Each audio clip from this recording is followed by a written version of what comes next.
نحمده ونصلي على رسوله الكريم اما بعد فاعوذ بالله من الشيطان الرجيم بسم الله الرحمن الرحيم رب اشرح لي صدري ويسر لي امري واحلل عقدة من لساني يفقهوا قولي۔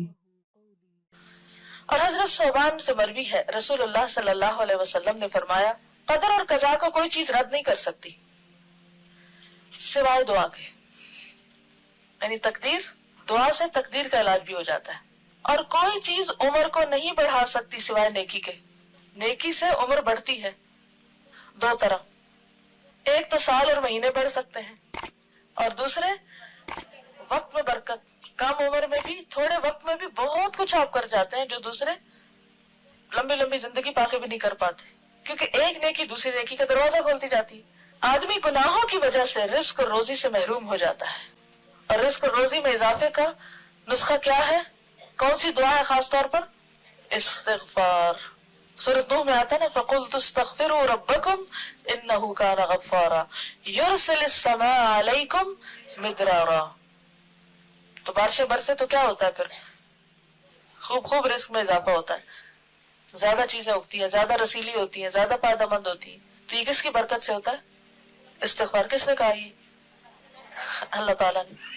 وَيُمْدِدْكُمْ بِأَمْوَالٍ وَبَنِينَ۔ استغفار کے اور کیا فائدے؟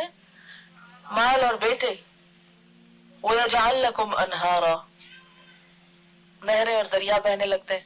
آسمان کی بارش آتی ہے اور اس کے بعد زمین پر پانی کی فراوانی ہو جاتی، اور اگر بارش نہ بھی آئے تو زمین پر بھی پانی ہوتا ہے، یعنی رزق میں کمی نہیں آتی پھر۔ تو يَجْعَلْ لَكُمْ أَنْهَارًا، تمہارے لیے نہریں بن جائیں گی، لیکن ضروری ہے کہ کیا کرتے رہے ہم؟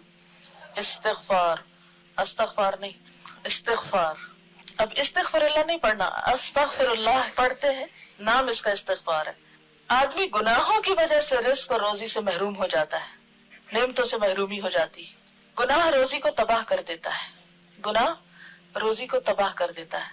لیکن ہم میں سے کتنے ہیں جو اعتراف کریں کہ ہم گناہ گار ہیں؟ لوگوں کے سامنے دہراتے رہتے ہیں، اللہ کے سامنے کم ہی اعتراف کرتے ہیں۔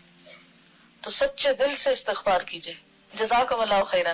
سبحانک اللہم و بحمدک، نشہد ان لا الہ الا انت، نستغفرک و نتوب الیک۔ السلام علیکم و رحمۃ اللہ وبرکاتہ۔